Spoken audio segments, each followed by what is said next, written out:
Bonjour Alexandre. Bonjour Milo, bonjour à tous. Vulnérable, c'est donc le nom que tu as donné à tes deux bateaux, qui étaient pourtant les favoris du dernier Vendée Globe. Vulnérable pour des bateaux de course, c'est assez osé. Pourquoi tu as choisi ce nom? Justement parce que c'est un mot qui interpelle, qui interroge nos consciences. C'est un mot qui est presque tabou dans la société aujourd'hui et qui est que la plupart des gens rejettent sans vraiment le connaître. On a fait un sondage, on a réalisé un sondage IFOP au mois d'octobre 2024 qui montrait que 84% des Français avaient une représentation négative, voire très négative de la vulnérabilité. Et c'est justement moi ce que j'ai longtemps pensé jusqu'au jour où je l'ai rencontré.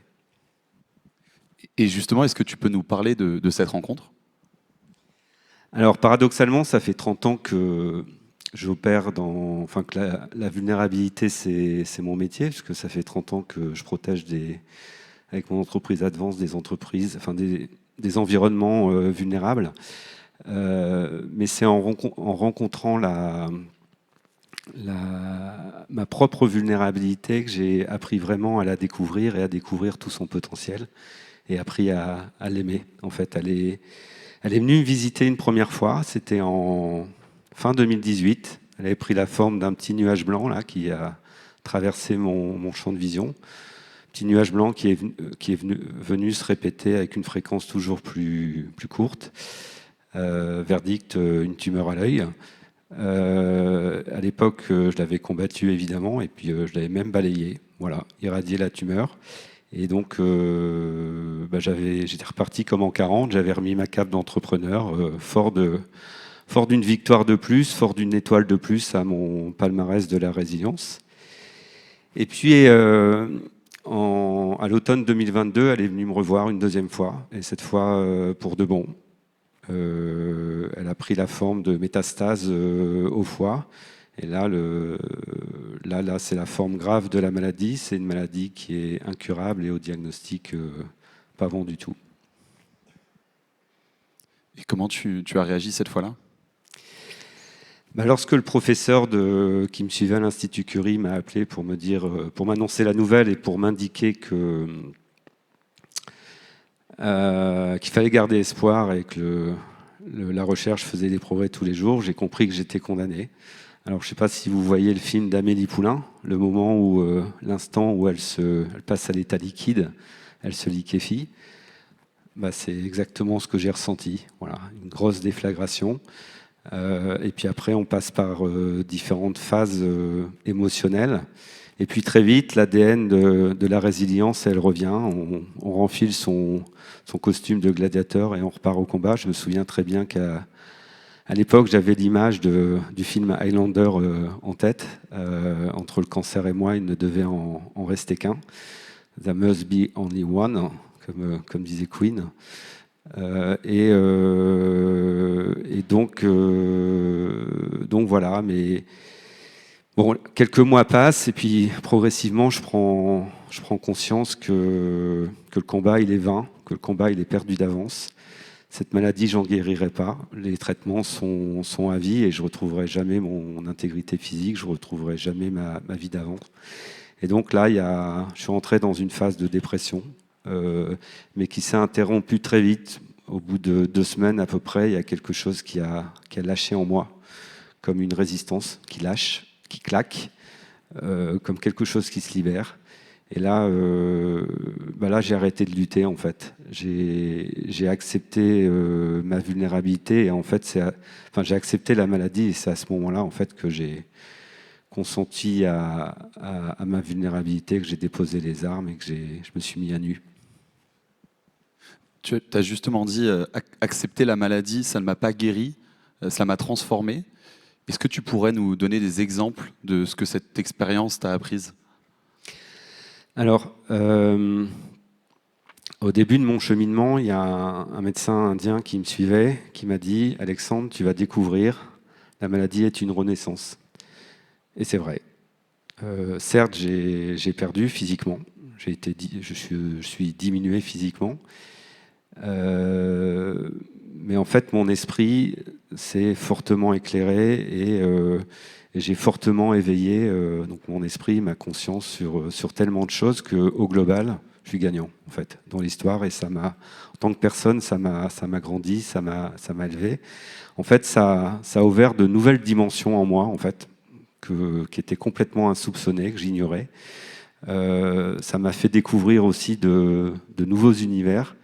Et c'est comme dans les jeux vidéo. Moi, je jouais à Tomb Raider quand j'étais plus jeune. Vous savez, ce héros qui accède à des nouveaux univers, qui passe d'univers en univers, c'est un peu l'effet que ça me donne. Et moi, qui ai un esprit très aventurier, très explorateur, je trouve ça assez grisant de découvrir et d'explorer ce nouveau champ de potentiel en fait qu'on n'exploite pas. Sur lequel on ne nous a pas éduqués, en fait, qu'on n'exploite pas et qu'on découvre avec ce type d'expérience. Alors, si je dois ressortir trois choses, je dirais que la première, cette expérience m'a permis de me rééquilibrer complètement. Ça a fait de moi une personne plus complète, plus épanouie, plus riche, et ça a fait de moi un entrepreneur meilleur, avec une vision plus large, plus complète, et finalement un entrepreneur plus performant. Pendant 40 ans, j'ai développé de très très fortes aptitudes à faire, à agir, à entreprendre, à mobiliser, à fédérer, mais j'avais complètement étouffé mes capacités à être et à ressentir. La deuxième chose que cette expérience m'a appris, c'est qu'au-delà de la résilience, j'ai trouvé quelque chose de bien mieux que la résilience, c'est l'adaptation. En fait, la plupart du temps, on passe nos vies en fait à résister, à lutter, à s'épuiser finalement. Et face aux crises et aux épreuves qu'on traverse dans la vie, savoir à quel moment il faut résister, et ça ne peut être que sur un temps court, et à quel moment il faut lâcher prise pour mobiliser toute son énergie, toute son attention pour s'adapter et trouver un nouvel équilibre, je pense que c'est une qualité essentielle pour traverser en fait tout simplement les épreuves de la vie et qu'on doit développer aujourd'hui, surtout dans l'époque dans laquelle on vit. Et la troisième chose importante que ça m'a appris à mieux comprendre l'autre en fait. Avant, face aux personnes de mon entourage ou aux personnes, mon entourage ou pas d'ailleurs, qui étaient en souffrance, qui étaient fragilisées par les épreuves de la vie, j'avais évidemment beaucoup de compassion. J'étais incapable de les comprendre et incapable de comprendre comment les aider. Et ça, aujourd'hui, je comprends beaucoup mieux. Parce que je me connais mieux, je comprends mieux comment aider l'autre, en fait. Et ces personnes qui souffrent, je comprends mieux comment les aider. Et surtout, je comprends mieux l'importance essentielle que ces personnes ont aujourd'hui dans la société pour partager leur expérience, justement, à des personnes qui ne connaissent pas ça, en fait. Et puis, pour nous aider collectivement à mieux traverser les crises de notre époque. Oui, justement, tu parles de notre époque, du monde dans lequel on vit. On vit dans un monde où il y a effectivement de plus en plus de dangers qui nous menacent, et donc où le sentiment de vulnérabilité aussi est de plus en plus prégnant. Et pourtant, toi, tu dis que la vulnérabilité, c'est une chance, et même si on reprend tes termes, c'est notre plus grande chance. Pourquoi ?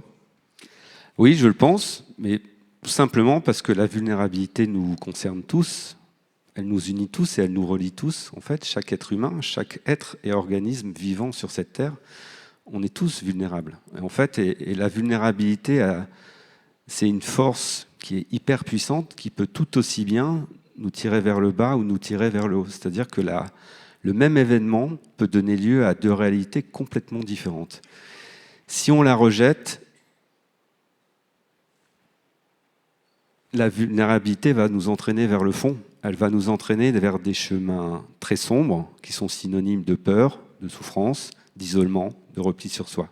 À l'inverse, si on est en mesure de trouver les ressources en soi, autour de soi, et parfois c'est juste une question de courage pour y faire face à cette vulnérabilité, alors elle libère une force incroyable et elle a ce pouvoir formidable de nous rassembler, de nous transformer et même plutôt que de nous transformer, plutôt de libérer les freins qui nous empêchent de nous transformer aujourd'hui, individuellement, collectivement, et finalement de nous reconnecter à notre nature profonde, en fait, et notre humanité. Elle a ce pouvoir-là. Et je te rassure, Milo, hein, pas besoin de tomber malade ou de traverser des grandes crises pour faire cette expérience positive de la vulnérabilité. Chaque jour, dans nos existences, professionnelles ou personnelles, on est confronté à nos vulnérabilités, individuellement, collectivement. Voilà. Donc, peut-être, si je pouvais donner une ou deux clés pour justement ressentir cette expérience-là. La première, essayez de libérer la parole autour de vous. Osez tomber le masque et osez partager vos doutes et vos inquiétudes avec vos proches ou vos équipes, voire même osez partager une expérience de vulnérabilité très marquante qui vous a fortement marqué dans votre existence. Et observez tout simplement ce qui se passe. Observez les réactions, observez ce qui se passe. J'aurais un deuxième exemple par rapport, vous connaissez évidemment des personnes dans votre entourage qui sont en souffrance, qui subissent leur vulnérabilité, et qui sont fragilisés, qui sont isolés. Réfléchissez tout simplement, questionnez-vous, interrogez-vous tout simplement sur leur environnement médical, leur environnement familial, leur environnement social, leur environnement professionnel, et portez toute votre attention à la manière d'améliorer cet environnement. Et observer ce qui se passe. Pour en revenir justement au projet Vulnérable, est-ce que tu peux nous en dire un petit peu plus? Où est-ce que tu en es? Et pour toi d'ailleurs, quelles sont les prochaines étapes? Alors, le projet Vulnérable, il a été lancé en octobre 2024, justement. On en parlait au début avec ces deux bateaux vulnérables qui ont porté l'étendard de la vulnérabilité autour du monde. Et cette première phase du projet avait pour objectif de tester la place et le potentiel de la vulnérabilité auprès de plusieurs publics. Alors, on a profité du Vendée Globe pour tester le potentiel auprès du grand public, et ça a été une totale réussite. Le stand vulnérable présent sur les 3 semaines du village du Vendée Globe a été parmi les 3 stands les plus visités sur le village durant les 3 semaines, avec 100 000 visiteurs, dont 30 000 enfants, avec des milliers de bonnets vulnérables qui ont circulé sur le village du Vendée Globe, marqué en grand sur le front vulnérable. Et ça a été, je crois, l'objet le plus iconique du village que tout le monde voulait s'arracher.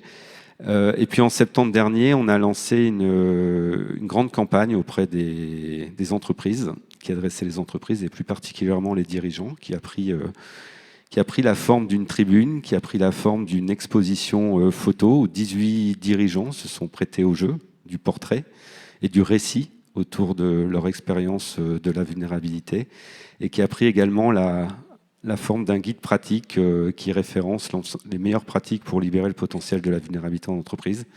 Et là aussi, ça a été un énorme succès, puisque des milliers de dirigeants ont adhéré à ce New Deal de la vulnérabilité dans l'entreprise, et qui fait fortement écho aux messages qui nous viennent d'outre-Atlantique, où on a envie d'adresser collectivement une vision beaucoup plus humaniste, beaucoup plus humaine de notre société, en France et en Europe, et une économie beaucoup plus humaine, plus juste et plus humaniste, tout simplement. Voilà. Donc aujourd'hui, on lance fort de ce potentiel validé, fort de l'engouement créé, fort de tout l'écosystème, de toute la communauté de dirigeants qu'on a pu réunir. On passe maintenant au stade de l'expérimentation, c'est-à-dire ce guide pratique, on le déploie. On a lancé un grand partenariat avec France Travail autour d'un programme d'acculturation des 55 000 agents de France Travail à la vulnérabilité, mais également pour les chercheurs d'emploi, pour que chacun puisse valoriser son expérience de la vulnérabilité et retrouver confiance dans son parcours un peu cabossé et pouvoir le valoriser auprès des futurs employeurs et que les employeurs puissent à leur tour valoriser aussi cette expérience. Et on lance des premières expérimentations là dans les prochaines semaines avec des communautés comme le CJD, comme les entreprises s'engagent, comme le MEDEF également dans certains territoires. Bref, le mouvement est en train de se structurer, de se développer et on recrute d'ailleurs pour renforcer nos capacités. On est en train de recruter un DG ou une DG pour structurer et développer toute cette dynamique autour de la vulnérabilité. Et on est également en train de structurer une gouvernance. Voilà, donc j'invite celles et ceux qui sont intéressés et qui croient dans ce potentiel de la vulnérabilité pour libérer les freins au changement, à la fois dans nos entreprises et dans la société, de nous rejoindre, de venir voir à la fin des conférences ou de m'envoyer tout simplement un message LinkedIn pour faire partie des premiers membres fondateurs de cette phase 2. Le message est bien passé. Je vois qu'on n'a plus de temps. Peut-être si tu devais avoir un mot pour conclure pour notre audience. Oui, tout simplement, en conclusion de cette intervention, je vous invite à réfléchir chacun à votre rapport à la vulnérabilité et à réfléchir à l'impact que pourrait avoir un changement de regard et un regard plus valorisant et plus valorisable, l'impact que ça pourrait avoir sur vos existences, et sur celles de vos proches et de vos enfants, et sur vos entreprises également, et sur la société tout entière. Pour moi, la réponse à cette question, elle est évidente. Le déni de nos vulnérabilités, c'est la racine de toutes nos crises. Et une meilleure prise en compte, meilleure intégration ensemble de nos vulnérabilités, c'est une réponse clé et déterminante aux problèmes du monde.